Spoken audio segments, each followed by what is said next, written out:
அதாவது அவங்க வீட்டில் ஒரு பெரிய ஃபார்ம் ஹவுஸ் வச்சுருக்காங்க. அந்த ஃபார்ம் ஹவுஸில் ஒரு பெண்களையும் காதல் என்ற பெயரில் தவறாக நடந்துக்க சொல்லி நிர்பந்திச்சிருக்கிறாங்க, அடிச்சிருக்காங்க, துன்புறுத்தி இருக்காங்க.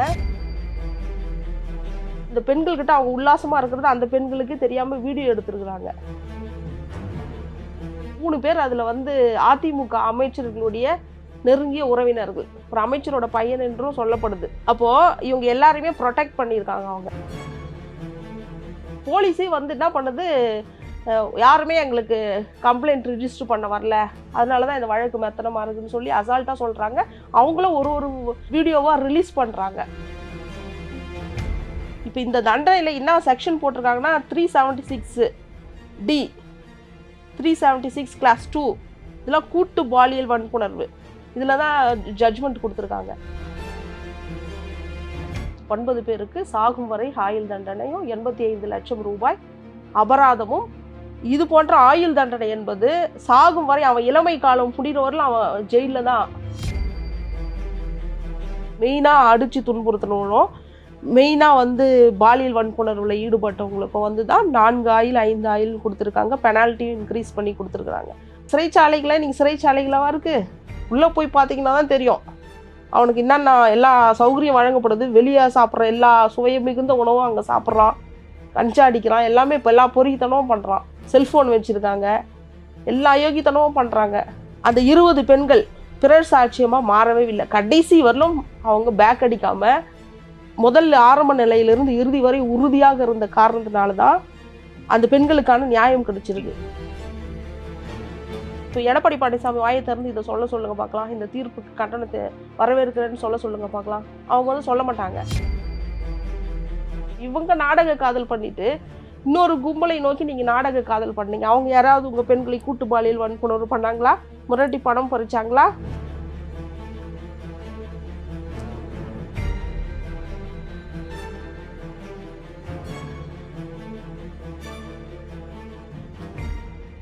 தமிழகத்தையே உலுக்கிய பொள்ளாச்சி பாலியல் வழக்கில் பல ஆண்டுகள் போராட்டத்திற்கு பின்பு தீர்ப்பு வழங்கப்பட்டுள்ளது.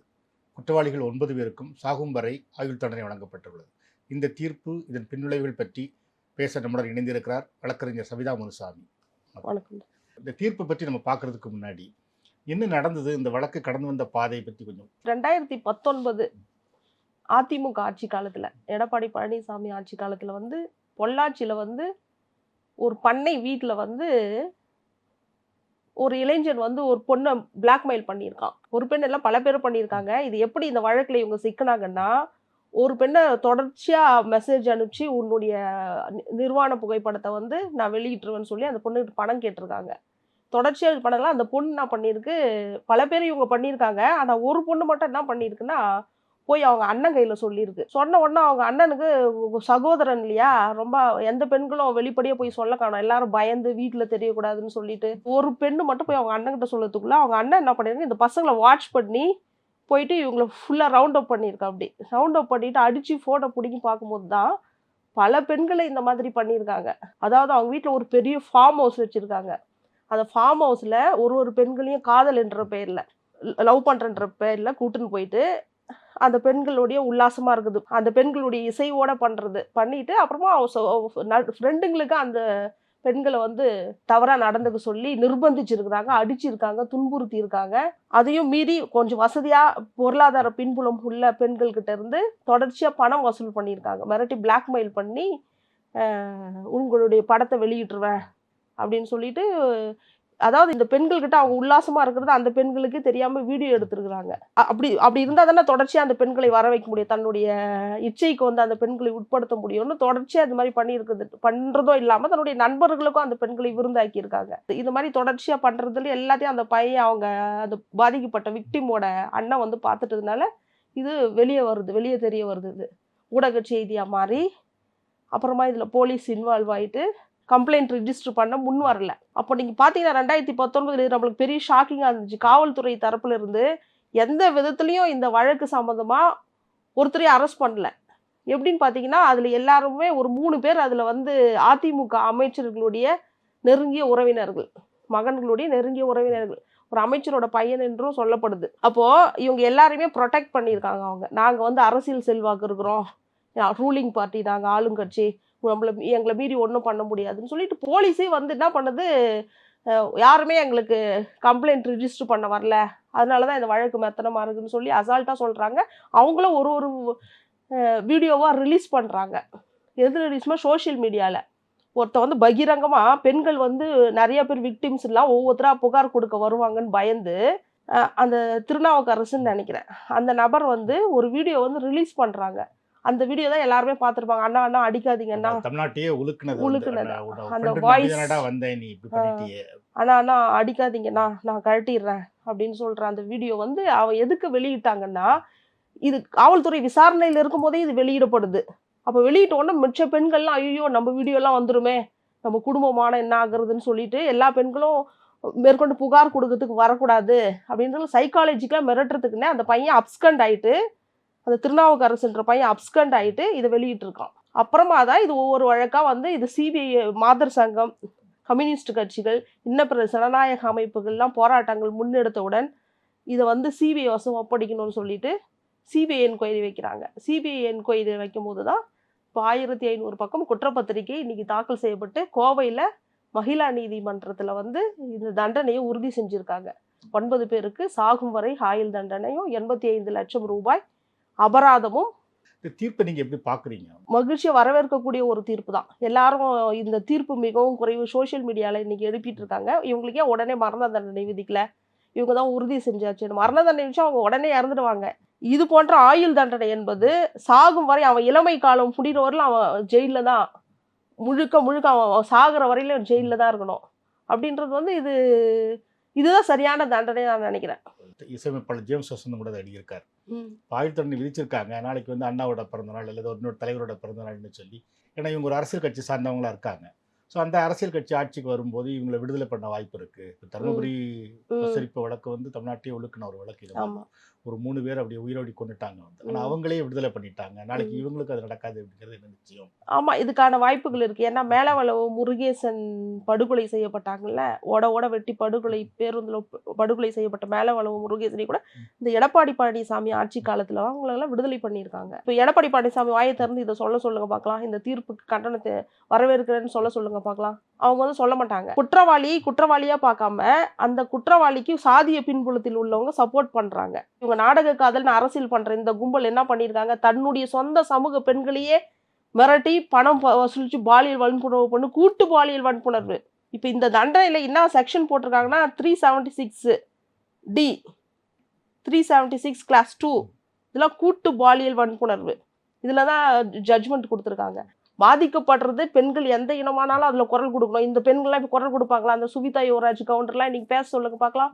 நாடக காதல்ன்றாங்களே, இன்னைக்கு அவங்கள பதில் சொல்லுங்க பார்க்கலாம். இவங்க நாடக காதல் பண்ணிட்டு இன்னொரு கும்பலை நோக்கி நீங்கள் நாடக காதல் பண்ணீங்க. அவங்க யாராவது உங்கள் பெண்களை கூட்டு பாலியல் வன்புணர்வு பண்ணாங்களா? முரட்டி பணம் பறிச்சாங்களா பெண்களை? இல்லையே. நீங்கள் சொல்கிற அந்த இளவரசன், கோகுல்ராஜ், சங்கர் போன்றவங்களெல்லாம் நீங்கள் சொன்னீங்க நாடக காதல் பண்ணாங்க, அதனால தான் கொன்னோன்னு பகிரங்கமாக சொல்கிறீங்க. அதுக்காண்டி வழக்குகளையும் நீங்கள் அனுபவிச்சுன்னு இருக்கீங்க. யுவராஜ் கவுண்டர்ன்றவரெல்லாம் போயிட்டு கோகுல்ராஜ் வழக்கில் தான் இன்றைக்கி சிறையில் இருக்காரு. அப்போ கோகுல்ராஜ்ன்றவர் வந்து ஒரு பொண்ணை நேசித்து கைவிட்டானா? இல்லையே. ஒரு பொண்ணை உயிருக்கு உயிரை நேசிச்சா அந்த பொண்ணுக்காண்டி தலையை கொடுத்துருக்கான். சங்கர் வந்து தான் நேசித்த பெண்ணுக்காக தான் உயிரை கொடுத்துருக்கான். இளவரசன் தான் நேசித்த பெண்ணுக்காக தண்டவாளத்தில் கழுத்தறுபட்டு செத்தான். அப்போது அவங்கெல்லாம் உங்கள் சமூக பெண்களுக்கு உயிரை கொடுத்துருக்காங்க. யாரும் வந்து பணத்தை கேட்கல, பாலியல் வன்புணர்வு பண்ணி மிரட்டி வீடியோ எடுக்கல உங்களை மாதிரி. அப்போது இதெல்லாம் பண்ணிட்டு இருக்கிறவங்கெல்லாம் இன்னைக்கு வந்து இதை பற்றி பேசவே மறுக்கிறாங்க. முக்கியமான அமைச்சரோட பையன்லாம் இதில் சம்மந்தப்பட்டிருக்கிற தகவல் வந்தது அப்படின்னு சொல்லி இந்த மாதிரி நிறைய நியூஸ்கள் வந்தது. இப்போ தீர்ப்பு வந்த பிறகு கூட நிறைய பேர் அதை எழுதுறாங்க, வந்து முக்கியமான குற்றவாளிகள் தப்பிச்சிட்டாங்க அப்படின்னு சொல்லி. அதை எப்படி பார்க்குறீங்க? சினிமாவில் கூட பார்த்துருப்போம்.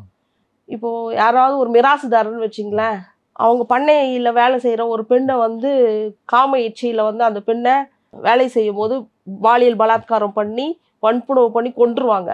கொன்னுட்டா தன்னுடைய படியக்காரர்களாக வேலை செய்கிற ஆட்களை வந்து நீ போய் உள்ளே போய் அரெஸ்ட் ஆகிடு, நீ போயிடுறா, இந்த வழக்கில் அந்த பொண்ணு செத்து போச்சு, நீ போய் ஆஜராகிடு, நான் உன்னை வெளியே எடுத்துகிட்டு வந்துடுறேன் அப்படின்வாங்களே. இது சினிமா கிடையாது, நிஜத்தில் நடக்குது தான். அன்னைக்கு ரூலிங் பார்ட்டியாக இருந்தவங்கள நிறைய பேர் எங்கள் ஆட்சி நாங்கள் வெளியே அவங்கள கொண்டு வந்துடுவோம், நீங்கள் சிறையிலே இருந்தனாலும் உங்களுக்கு சகல சௌகரியங்களும் செஞ்சு கொடுப்போம், இந்த வழக்கை உடைச்சிடுவோம் நாங்கள் அப்படின்னு சொல்லி நம்பிக்கை அளித்து அதில் யார் அவங்க சமூகத்தில் யார் அவங்களுக்கு வந்து படியக்காரர்களாக இருக்காங்களோ, ஒத்துக்கக்கூடியவங்களோ, நண்பர்களாக இருக்கிறவங்களோ போய் உள்ள அரெஸ்டாக சொல்லியிருப்பாங்க. பணம் படைத்தவர்கள், அதிகாரம் படைத்தவர்கள்லாம் தப்பிக்கிறாங்க. அவங்களுக்கு கீழ்மட்டத்தில் இருக்கிறவங்கள வந்து மாட்ட வைக்கிறாங்க. ஆனால் இந்த வழக்கை பொறுத்த மட்டும் சம்மந்தப்பட்டவர்களே பிடிச்சிருக்காங்க. அதில் ஒரு 2-3 பேரை தான் முக்கிய புள்ளிகளில் எஸ்கேப் ஆகியிருக்காங்கன்னு சொல்லப்படுது. இப்போது அந்த சபரிராஜன், அந்த திருநாவுக்கரசு, இந்த திருநாவுக்கரசுன்ற நபர் வந்து அப்போவே அப்ஸ்கண்ட் ஆகிட்டு தான் ஒரு இதுவாக ரிலீஸ் பண்ணியிருக்கான். அந்த சபரிராஜன்ன்ற வந்து தான் வச்சிருக்கிற ஐஃபோனில் வந்து எல்லாத்தையுமே டெலீட் பண்ணியிருக்கான். டெலீட் பண்ணோன்னா சிபிஐ என்கொயரின்றதுனால இது அறிவியல் தொழில்நுட்பத்தோட அந்த கைபேசியை பயன்படுத்தி அவங்க டெலீட் பண்ணதெல்லாம் மறுபடியும் ரெக்கவரி பண்ணனால தான் டேட் வைஸ் எடுத்திருக்காங்க. இந்த தேதியில் இந்த பெண்ணை இப்படி இவங்க மிரட்டியிருக்காங்க, நிர்வாணப்படுத்தியிருக்காங்க, பாலியல் வன்புணர்வு, கூட்டு பாலியல் வன்புணர்வு பண்ணியிருக்காங்க, மிரட்டியிருக்காங்க, அடிச்சிருக்காங்க அப்படின்னா டேட் வைஸ். ஸோ இது வந்து மிகவும் ஸ்ட்ராங்காக இருக்கிறதுனால மேல்முறையீடு இவங்க போவாங்க. எப்போவுமே குற்றவாளிகள் ஒரு ஆயுள் தண்டனையோ மரண தண்டனையோ எதுவும் விதித்தாலும் அவங்க வந்து அதை மேல்முறையீடு பண்ணலாம். 60 நாட்களுக்குள்ளே பண்ணணும். அப்போ இவங்க மேல்முறையீடுக்கு இவங்க போனாலும், உச்சநீதிமன்றத்தை நாடினாலும், சாட்சிகள் மிகவும் வலுவாக இருக்கிறதுனாலும், சிபிஐ வந்து 1500 பக்கம் குற்றப்பத்திரிகை தாக்கல் செய்தும் ரொம்ப ஸ்ட்ராங்காக இருக்கிறதுனால மேலவை நீதிமன்றமும் கீழவை நீதிமன்றத்தில் கொடுக்குற தீர்ப்பை உறுதி செய்வதற்கான வாய்ப்புகள் 100% இருக்குது. ஸோ அந்த அளவுக்கு தீர்ப்பு ஸ்ட்ராங்காக இருக்கிறத பொறுத்த வரைக்கும் பார்க்கும்போது அந்த பாதிக்கப்பட்ட பெண்களுக்கு ஒரு நீதி கிடைச்சிருக்கிறதா நினைக்கிறீங்களா? பாதிக்கப்பட்ட பெண்களுக்கு நீதி தான் இது. ஏன்னா எந்த ஒரு பாலியல் வன்புணர்வோ இல்லை ஒரு காதலனோ ஒரு பெண்ணை ஏமாற்றிட்டோ வீடியோ எடுத்து வச்சுட்டாலும் அந்த பெண்ணை சைக்காலஜிலி உடஞ்சிடுவாங்க. இப்போ நீங்கள் அரசியல் ரீதியாக கூட எடுத்துக்கிட்டீங்கனாலும் பெண்கள் முன்னுக்கு மேலே வந்த அரசியலில் அந்த பெண்ணை வீழ்த்த முடியலன்னு வச்சிங்களேன், இறுதியாக நீங்கள் அவங்க கையில் எடுக்கிற ஒரு ஆயுதம்னா அந்த பெண்ணை டேமேஜ் பண்ணுறது, கேரக்டர் டேமேஜ் பண்ணால் எப்படிப்பட்ட ஒரு வீரம் மிகுந்த மனோதிடம் உள்ள பெண்ணும் வந்து கொலாப்ஸ் ஆகிடுவா, விழுந்துடுவா. அதனால் இவங்களை சைக்காலஜிக்கலாக அட்டாக் பண்ணதுக்கு பலம் வாய்ந்த பெண்களையே அந்த டூலை பயன்படுத்தி வீழ்த்த பார்க்குறாங்க. இப்போ நீங்கள் எடுத்துக்காட்டு ஜெயலலிதா எடுத்துக்கிட்டிங்கனாலும் அந்த அம்மா உயிரோடு இருக்கும்போது அந்த அம்மா எதிர்த்து 1000 அரசியல் பண்ணியிருக்கலாம் எதிர்கட்சிகள். அந்த அம்மாவுடைய அரசியல் நிலைப்பாட்டை விமர்சிச்சிருக்கலாம். விமர்சிக்கிறதுக்கு அவ்வளோ விஷயங்கள் இருக்குது. ஆனால் யாருமே அந்த அம்மாவை எதிர்த்து அரசியல் பண்ணாமல் இந்த பெரியாரிய வழி வந்தவர்கள், பெண்ணியம் பேசி கொண்டு வந்தவர்கள், திராவிடம் வழி வந்தவர்கள் என்று சொன்னவர்கள்லாம் அந்த அம்மா கேரக்டர் அசசினேட் தான் பண்ணாங்க. இன்றைக்கி வர ஆராய்ச்சி பண்ணிருக்காங்க. அந்த அம்மாவுக்கு குழந்தை இருக்கா, அந்த அம்மா புருஷன் யார், அந்த அம்மா பெட்ரூமில் போயிட்டு எத்தனை செருப்பு வச்சுனுக்குது, எவ்வளோ நகை வச்சுனுக்குது, எவ்வளோ புடவை வச்சுனுக்குது. பெரியாரே சொல்லியிருக்காரு, பெண்களுடைய அலமாரியில் உனக்கு என்ன வேலைன்னு. அப்போ அந்த அம்மா நானே ஒரு 40 செட்டு செருப்பு வச்சுன்னு இருக்கேன் மேட்சாக போட்டுக்கிறதுக்கு. அந்த அம்மா ஒரு சினிமா துறையிலேருந்து வந்த ஆள். அந்த அம்மா செருப்பு வச்சுருக்கோம், புடவைங்க வச்சுருக்கோம், விலை உயர்ந்தது, அதெல்லாம் வச்சுன்னு தான் இருப்பாங்க. அப்போ வந்து அவங்கள பர்சனல் அட்டாக்காக பண்ணுறது, புருஷன் யாருன்னு ஆராய்ச்சி பண்ணுறது, அப்புறமா நகை வச்சுருந்தாங்கன்னு சொல்கிறது. அப்போது இந்த பெண்கள் வந்து முன்னாடி வந்திருக்காங்க. இன்றைக்கி இப்போ தைரியமான பெண்களே உடஞ்சி போகிற ஒரு விஷயத்தில் இவ்வளோ பிளாக்மெயில் பண்ணி ஒரு பெண்ணோட ஆடியோவை வீடியோவோட ரிலீஸ் பண்ணாங்க, ஒரு பிளர் பண்ணி. அதுவும் காவல்துறை உடனே அதை வந்து சைபர் கிரைமில் சொல்லி அதை தடுத்து நிறுத்திருக்கணும். ஏன்னா அப்போ அரெஸ்ட் ஆகிட்டு போயிட்டு இருக்கும்போதே அந்த பையன் அப்ஸ்கண்ட் ஆகிட்டு பதிவேற்றம் பண்ணுறான். இந்த திருநாவுக்கரசுன்ற பையன் வந்து அப்ஸ்கண்ட் ஆகிட்டு அந்த வீடியோ ரிலீஸ் பண்ணுறான். ஏன்னா காவல்துறையாக அதை அவங்களுக்கு சொன்னதாக அப்போது சொல்லப்பட்டது ஊடகத்தில். ஏன்னா நீங்கள் தப்பிக்கணுன்னா நீங்கள் உடனே ரிலீஸ் பண்ணிங்கன்னா தான் மற்ற பெண்கள் உங்களுக்கான வலுவான ஆதாரங்களோட வந்து சாட்சிகளாக வந்து நிற்க மாட்டாங்க. இல்லைன்னா பாதிக்கப்பட்ட விக்டிம்ஸ்லாம் வந்து மீடியா முன்னாடியோ இல்லை வந்து புகாராவோ வந்தாங்கன்னா உங்களை காப்பாற்றுறது கஷ்டம். எதிர்கட்சிகள்லாம் இது பெரிய விஷயமா இன்றைக்கி ஊடகங்களில் விவாதிச்சுன்னு இருக்காங்க அப்படின்னு சொன்ன உடனே தான் இது வந்து ரிலீஸ் பண்ணியிருக்கான் அந்த பையன், அப்ஸ்கண்ட் ஆகிட்டு ஒரு பையன். அப்போ சைக்காலஜிக்கலாக எல்லா பெண்களையும் பயமுறுத்தியிருக்காங்க. அதையும் மீறி 20 பெண்கள் வந்து இந்த வழக்கில், இப்போது நீங்கள் கோகுல்ராஜ் வழக்கில் எடுத்துட்டீங்கனாலும் ஆரம்பத்திலிருந்து சாட்சிகள் சொன்ன அந்த ஒரு பெண், அந்த சுவாதின்ற பெண் வந்து இறுதியில் பிறர் சாட்சியமாக மாறினால அந்த வழக்கு ரொம்ப கஷ்டமாக இருந்துச்சு. அதில் வந்து அந்த சிசிடிவி கேமராவோ கார்த்திகை செல்வன் எடுத்த பேட்டியோ தான் அந்த வழக்குக்கு மிகப்பெரிய ஒரு திருப்பு முனையாக இருந்துச்சு. அதே போல் இந்த வழக்கில் அந்த 20 பெண்கள் பிறர் சாட்சியமாக மாறவே இல்லை. கடைசி வரலும் அவங்க பேக் அடிக்காமல் முதல்ல ஆரம்ப நிலையிலிருந்து இறுதி வரை உறுதியாக இருந்த காரணத்தினால தான் அந்த பெண்களுக்கான நியாயம் கிடைச்சிருக்கு. அந்த பெண்களுக்கு மட்டும் இல்லை, இன்னும் வெளியே வராத அந்த வழக்கில் தொடர்புடைய மற்ற பெண்களுக்கும் நியாயம் கிடைச்சிருக்கு. மெயினாக அடித்து துன்புறுத்தணும், மெயினாக வந்து பாலியல் வன்புணர்வில் ஈடுபட்டவங்களுக்கும் வந்து தான் 4 ஆயுள் 5 ஆயுள் கொடுத்துருக்காங்க, பெனால்ட்டியும் இன்க்ரீஸ் பண்ணி கொடுத்துருக்குறாங்க. ஸோ இவங்களுடைய ஆயுட்காலம் வந்து ஆயுளும் மீறியும் அவன் சிறையிலே கழிக்க வேண்டியது தான். இப்போவே அவன் ஒரு ஒரு 25 வயசு 30 வயசு இருப்பான், 80 வயசுல அவன் சிறையிலேயே அவன் வாழ்க்கை முடிஞ்சிடும். இளமையை இவங்க இனிமேல் வெளியாக வந்து கொண்டாட்டமாக அனுபவிக்க முடியாது. ஒரு திருமணம் பண்ணியோ ஒரு குழந்தை பேரோ அடைஞ்சு பண்ணி முடியும். இது மிகப்பெரிய ஒரு பனிஷ்மெண்ட் என்ன கேட்டால். நான் உடனே கொண்டுட்டா உடனே போயிடுவான். கோவை மாவட்ட எஸ்பியா இருந்தவரே வந்து அது ஒரு பொண்ணோட பேரை வெளியே சொன்னார் வந்து, அது சட்டப்படி சொல்லக்கூடாது அப்படிங்கிறப்ப அதை சொன்னார் வந்து. ஆனால் இன்னைக்கு தீர்ப்பில் அவரை பற்றி எதுவும் குறிப்பிடப்படவில்லை வந்து. இது எப்படி பார்க்குறீங்க? இது வந்து காவல்துறையில் எப்பவுமே ப்ரொடெக்ட் பண்ணுறாங்க. அவங்களுக்கு வந்து காவல்துறை அதிகபட்சமாக தண்டனை எதுவுமே பண்ணல, இலாக்காவை மாற்றுவாங்க. உங்களுக்குலாம் யார் காவல்துறை? நீங்களாம் என்ன வேலை உங்களுக்கு? ப்ரெஸ் மீட் கொடுத்துன்னு கொலை குற்றவாளிகளை காப்பாற்றிருங்க. அப்போ நீதிமன்றங்கள்லாம் எதுக்கு இருக்குது நீதிமன்றங்கள்லாம்? இவங்களே வந்து ஜட்ஜ்மெண்ட் கொடுக்குது, இவங்களே ப்ரெஸ் மீட் பண்ணுறது, இவங்களே முன்முடிவுகளோட அணுகிறது, இவங்களே கொலை குற்றவாளிகளுக்கு சப்போர்ட் பண்ணுறது, கூலிப்படைங்களை ப்ரொடெக்ட் பண்ணுறது. காவல்துறை வந்து ஒரு நாள் சரியாக இயங்கிச்சுன்னா, ஒரே ஒரு நாள் டோட்டல் இங்கே நடக்கிற க்ரைம்ஸும் கட்டுக்குள்ளே கொண்டு வரலாம். ஆனால் இவங்க வந்து பண்ண மாட்டாங்க. இது இப்படியே இருக்கணும்னு நினைக்கிறாங்க. அவங்களுக்கு அதில் வருமானம். இதில் வந்து சாதிய குழுக்கள் வேற, பணம், அரசியல் அதிகாரம் உள்ளவங்களாம் வந்து அவங்கள இயக்கக்கூடிய பட்டனாக இருக்கும்போது இவங்க இன்னும் இது போன்ற அவங்களெல்லாம் பாருங்க. அந்த போலீஸ் காவல்துறை அதிகாரி வந்து பகிரங்கமாக ஒரு பெண்ணோட பேரை சொல்றது வந்து எவ்வளோ பெரிய அயோக்கியத்தனம். அது கொலை குற்றவாளிகளோட மிகப்பெரிய அக்யூஸ்ட் இருந்தால் தான், பாலியல் வன்புணர்வு பண்ணவங்களோட பெரிய அக்யூஸ்ட் இருந்தால் தான். அப்போ அந்த நபரை பற்றி எதுவுமே சொல்லப்படலைன்றது வந்து இன்னும் குற்றவாளிகளை பாதுகாப்பாங்க. இவங்கள மாதிரி ஆட்கள் தான் சிறையில் சர்வ சௌகரியங்களும் பண்ணி கொடுக்குறது இந்த குற்றவாளிகளுக்கு. இப்போ இவங்கெல்லாம் உள்ளே போனாங்கன்னா அவங்க பீரியடில் எல்லாமே ப்ரொவைட் பண்ணுவாங்க. சிறைச்சாலைகளை நீங்கள் சிறைச்சாலைகளாக இருக்குது, உள்ளே போய் பார்த்தீங்கன்னா தான் தெரியும் அவனுக்கு என்னென்ன எல்லா சௌகரியம் வழங்கப்படுது. வெளியே சாப்பிட்ற எல்லா சுவை மிகுந்த உணவும் அங்கே சாப்பிட்றான், கஞ்சா அடிக்கிறான், எல்லாமே இப்போ எல்லா பொறித்தனமும் பண்ணுறான், செல்ஃபோன் வச்சுருக்காங்க, எல்லா அயோக்கியத்தனமும் பண்ணுறாங்க. ஸோ வந்து ஒரு அரசுன்றது நேர்மையாக இயங்கினாதான் ஒரு காவல்துறை அதிகாரிகளை ஒரு சிறையில் எப்படி அவங்க குற்றவாளிகளை நடத்தணுன்ற விதிமுறைகள்லாம் இருக்குது. ஆனால் எல்லாத்துலேயுமே அரசியல் தலையீடுகள் இருக்கிறதுனால இங்கே எதுவுமே சிஸ்டமே சரியில்லை தான். பாலியல் குற்றங்களில் ஈடுபடுற அந்த குற்றவாளிகளோட தைரியங்கிறது என்னென்னா, இந்த பாதிக்கப்பட்ட பெண்கள் இதை வந்து வெளியே சொல்ல மாட்டாங்க. இது ஒரு மானம் அவமானம் சம்மந்தப்பட்ட விஷயங்களால சொல்ல மாட்டாங்க. நம்ம சமூக அமைப்பு அப்படி இருக்குங்கிறதுனால அப்படிங்கிறது அவங்களோட தைரியம் வந்து. ஆனால் அதையும் மீறி இன்னைக்கு நிலைமைகள் மாறி இருக்கு. நிறைய பேர் வெளிப்படையாக வந்து சொல்கிறாங்க, புகார்கள் கொடுக்குறாங்க. இந்த பெண்களும் வந்து கடைசி வரைக்குமே அந்த உறுதியாக இருந்திருக்காங்க. அந்த பெண்கள் வந்து பாராட்டப்பட வேண்டிய பெண்கள். அவங்க ஊடகத்துக்கு முன்னாடி வரலையானாலும் இந்த போன்ற பெண்கள் தைரியமாக வந்து குற்றவாளிகளை பகிரங்கமாக சட்டத்தின் முன்னாடி நின்று அவங்களுக்கு கோர்ட்டில் படியேறி வந்து, இப்போ இந்த வழக்கு 2019 நடந்தது, இன்றைக்கினா 25, ஏறக்குறைய 5-6 ஆண்டுகள் ஆகுது. அப்போ 6 ஆண்டுகளாகவும் அந்த பெண்களில் எவ்வளோ பெண்களுக்கு திருமணம் நிச்சயிக்கப்பட்டிருக்கலாம், எவ்வளோ மைண்டு சேஞ்ச் ஆகலாம். சில பேருக்கு டயர்டாகிடும் ஒரு விஷயங்களை திரும்பி திரும்பி மனசில் அசை போடும்போது ஒரு சலிப்பு வந்துடும் சேன்னு. அப்போ உளவியல் ரீதியாக அவங்க எவ்வளோ சஃபர் ஆகியிருப்பாங்க, சமூகம் எத்தனை கொஷின் எழுப்போம், நீதிமன்றத்துக்கு அவங்க எப்படி முகத்தை வச்சுட்டு வந்திருப்பாங்க, மீடியாக்கள் அவங்கள ஃபோக்கஸ் பண்ணுற மாதிரி வந்தாலும் அவங்க குடும்ப வாழ்க்கை எப்படி பாதிக்கப்படும், சைக்காலஜிக்கலாக அவங்க எவ்வளோ சஃபர் ஆவாங்க, சமூகம் எப்படி அவங்கள பார்க்கும்.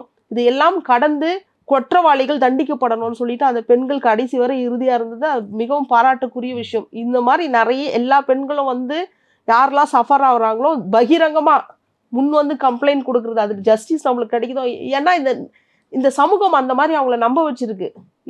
இந்த நாட்டில் நீதி கிடைக்காது, போனால் எல்லாத்துலேயும் அரசியல் தலையீடு இருக்குது, நம்ம போனால் நம்மளை ஊடகங்கள் ஒரு 2-3 நாளைக்கு பேசி விட்டுருவாங்க, நம்மளுக்கு ஜஸ்டிஸ்லாம் கிடைக்காது அப்படின்னு சொல்லிட்டு படித்த சமூகமே இன்னைக்கு சொல்கிறாங்க. இன்னைக்கு எனக்கு தெரிஞ்ச ஒரு வழக்கில் அந்த பெண்ணு வந்து தொடர்ச்சியாக 5-6 முறை கருக்கலைப்பு பண்ணியிருக்காங்க. அவங்க வீட்டிலேருந்து வந்து அந்த பெண்ணு சொல்லுது கம்ப்ளைண்ட் கொடுக்கணும்னு. ஆனால் அவங்க வீட்டில் வந்து வேண்டாம் மேடம் நீங்கள் சொல்லுங்கன்னு எனக்கு சொல்கிறாங்க. எல்லாமே நல்ல வெல் எஜுகேட்டட் ஃபேமிலி. ஏங்க வேணான்னு சொல்கிறீங்க அப்படின்னா, வேணாம் இது வந்து ஊடகத்துக்குலாம் போச்சுன்னா எங்கள் பொண்ணு ஒரு மானம் தான் போவோம், இது அந்த பையனுக்குலாம் அரசியல் பின்புலம் இருக்குது, அவங்களெலாம் தப்பிச்சுடுவாங்க அப்படி. இப்போது இந்த சிஸ்டம் மேலே யாருக்குமே ஒரு நம்பிக்கையே வரல. இப்போது இந்த பெண்கள் தைரியமாக வந்து இறுதி வரை நின்றதுனால இவங்களுக்கு இந்த தண்டனை சாகும் வரை ஆயுள் தண்டனை 9 பேருக்கு உறுதியாக இருக்குது. பொதுமக்களுக்கு நீதிமன்றத்தின் பால் உள்ள நம்பிக்கையை இது அதிகரிச்சிருக்குன்னு சொல்லலாம். பொள்ளாச்சி வழக்கில் பாதிக்கப்பட்ட பெண்கள் எல்லாம் படிச்சுக்கிட்டு இருந்த பெண்கள் வந்து, ஸோ படிச்சுக்கிட்டு இருந்த பெண்கள்ங்கிறது கொஞ்சம் விவரமாக இருப்பாங்க. அவங்களும் எப்படி இந்த மாதிரி ஆட்கள்கிட்ட போய் மாட்டுறாங்க? அதாவது பெண்கள்ல ஈஸியா மயக்கிறதுக்கு என்ன பண்றாங்கன்னா, நீ அழகா இருக்க, எடுத்த உடனே ஆண்களால் வந்து நீ அழகா இருக்க, போனை வாங்கி மெசேஜ் பண்ண, எல்லாமே ஃபேஸ்புக் மூலியமா தான் அதில் அறிமுகமாயிருக்காங்க. ஹாய்ன்னு அனுப்புறது, அந்த பையன் ஹேண்ட்ஸமாக இருக்கிற மாதிரி. இப்போ இன்ஸ்டாகிராமில் ஒரே நாளில் லவ் பண்ணுறது, இதெல்லாம் வந்து தொடர்ச்சியாக இவங்க ரீல்ஸ் போடுறது, இதெல்லாம் பார்த்தோன்னா ஒரு ஹீரோயிசமாக உருவாக்குறாங்க. ஒரு பைக்கில் போகிற மாதிரி அது அந்த விடலை பருவத்தில் ஒரு பட்டாம்பூச்சி மாதிரி பறக்கும். இப்போ எங்கள் பகுதியில் ஒரு ஒரு வழக்கு சம்மந்தமாக நான் ஈடுபடும் போது பார்த்தீங்கன்னா, 12ஆம் கிளாஸ் படிக்கிற பெண்களை குறிவைத்து 30-35 வயசு திருமணம் ஆகாத இளைஞர்கள்லாம் கல்லூரி பெண்கள் முன்னாடி பைக்கில் போகிறது, தொடர்ந்து 2-3 நாள் பார்த்தாங்கன்னா அந்த பொண்ணுங்க என்ன பண்ணோம், டீனேஜ் பருவத்தில் இருக்கும். அது 12 வயசில் பட்டாம்பூச்சி பறக்கும் அதுக்கு. அப்போ அந்த பெண்ணை வந்து நல்லா இருக்க, அழகாக இருக்கிற, ஃபோன்லாம் இன்றைக்கி இருக்கிறாங்க, அழகாக இருக்கிற அப்படின்னு சொல்கிறோன்னா இவங்க உடனே பேச ஆரம்பிப்பாங்க. ஹீரோ மாதிரி வந்து அது ஒரு அட்ராக்ஷன் வருது. அவங்க உண்மையான காதல் இதுன்னு நம்பி விழுறாங்க. விழும்போது இந்த மாதிரி ஆட்கள் தனிமையில் சந்திக்கிறதுக்கு வர சொல்லிட்டு அவங்கள பாலியல் ரீதியாக சுரண்டுறது, அதை வீடியோ எடுக்கிறது, அதை மிரட்டி பணம் பறிக்கிறது, இந்த மாதிரியான தொடர் செயல்கள். இன்னைக்கு வந்து முன்னார்ந்த மாதிரிலாம் காதல்கள்லாம் இப்போ எங்கே இருக்காங்க? நிறைய ஏமாற்றுறாங்க. பெண்கள் விழிப்புணர்வோடு இருக்கணும். எல்லா காதல்ன்ற பெயரில் பெண்களுடைய உடலை திருடுவதற்காக தான் இப்படி ஒரு கருவியாக எடுத்துகிட்டு வர்றாங்க. இவங்களுக்கு ஒரு அட்வைஸ் சொல்றதுன்னா என்ன சொல்ல, இந்த மாதிரி வந்து ஆட்கள்கிட்ட இருந்து தப்பிக்கிறதுக்கு, இல்லைன்னா இந்த மாதிரி குற்றச்செயல்கள்ல இருந்து நம்ம மாட்டாமல் இருக்கிறது. காதல் என்றது வந்து இயற்கையானது. அதுக்கு நம்ம யாரையும் காதலே பண்ணிடாதீங்க, இந்த மாதிரியான காரணங்களை வச்சு தான் இந்த சாதிய குழுக்கள் வந்து நாடக காதல்னு ஒன்று கொண்டு வந்து அதை நியாயப்படுத்துகிறாங்க. இந்த பொறுக்கி பசங்கனால வந்து ஒரு இது சொல்லும் பழமொழி வந்து, physician can fail but system never fails அப்படின்னு ஒரு கான்செப்ட். இப்போ ஒரு மருத்துவம்ன்றது வந்து அது உருவாக்கப்பட்டதின் நோக்கம் சரியாக இருக்கலாம், ஆனால் அதை ப்ராக்டிஸ் பண்ணுற மிஸ்டேக் பண்ணான்னா அந்த சிஸ்டத்தை நம்ம சரி சொல்ல முடியாது. புத்தர் என்பது உண்மை, அதை பின்பற்றுகிறவன் போலியாக இருக்கும் பட்சத்தில் நாம் இங்கு விமர்சிக்க வேண்டியது புத்தனை அல்ல, புத்தனை பின்பற்றுவதாக சொல்லி கொண்டிருக்கின்ற அந்த போலியான மனிதர்கள் மீது தான் இருக்கணும். அப்போ இங்கே காதல் என்பது உண்மை, அது அறிவியல் பூர்வமானது, அது உணர்வு சார்ந்தது, அது இயற்கையானது, அது சயின்டிஃபிக்கலி அது ட்ரூத்ஃபுல்லு, ஒரு அழகியல் அது. அப்போ அந்த காதலை தவறாக கையாளுகின்ற ஒரு மனிதனுக்காக காதலே வேணான்னு நம்ம சொல்லிட முடியும். இங்கே எடுத்த உடனே அதுதான் சொல்றாங்க எல்லாரும், காதலே வேணாம், எடுத்த உடனே கல்யாணம் பண்ணிக்கிறது, அது வந்து தவறு. காதல்ன்றது வந்து அதுக்கான விழிப்புணர்வு வந்து பெண்கள் கல்வி கற்றாங்கன்னா அவங்களுக்கு வந்து தெரியும் யாரை நம்மளுக்கு சூஸ் பண்ணணும், சூஸ் பண்ணக்கூடாதுன்னு சொல்லிட்டு. அந்த ஏஜ்ல அவங்களுக்கு வந்து தீர்மானிக்கக்கூடிய பக்குவம் வந்து அந்த பெண்கள் 12ஆம் கிளாஸ் தான் படிச்சுட்டு காலேஜ் ஃபர்ஸ்ட் இயர் மிஞ்சி போனால் அதில் சிக்கன பெண்கள்லாம் அந்த ஏஜ் வந்து அவங்களுக்கு முடிவெடுக்கும் ஆற்றல் இல்லாத ஒரு வயசு. இப்போ 20 வயசுக்குள்ள ஒரு பெண்ணாக இருக்கட்டும், அது ஆணாக இருக்கட்டும், தவறு செய்கின்ற வயது அது. அப்போது அந்த வயதில் வந்து எது உசுப்பி விடப்படுதோ அவங்க பார்க்குறதெல்லாம் நம்புவாங்க. நிறைய விஷயங்கள் சினிமாட்ரிக்காக இங்கே கொண்டு வர்றாங்க எல்லாத்தையுமே. அப்போ பெண்கள் கல்வி கற்று உயர்கல்வியெல்லாம் போன பிறகு தான் பெண்கள் தனக்கான வாழ்க்கை துணை யாருன்னு தேர்ந்தெடுக்கிறதுக்கும், எது சரியான காதல், எது சரியாகாத காதல், எது வந்து அண்டர்ஸ்டாண்டிங் உள்ளது, அண்டர்ஸ்டாண்டிங் இல்லாதது அப்படின்னு தீர்மானிக்கக்கூடிய பக்குவம் பெண்களுக்கு வரும். அப்போ பெண் கல்வின்றது வந்து இங்கே தேவை. அப்படி ஒரு சமூகம் உருவாகி மேலே வரணும்.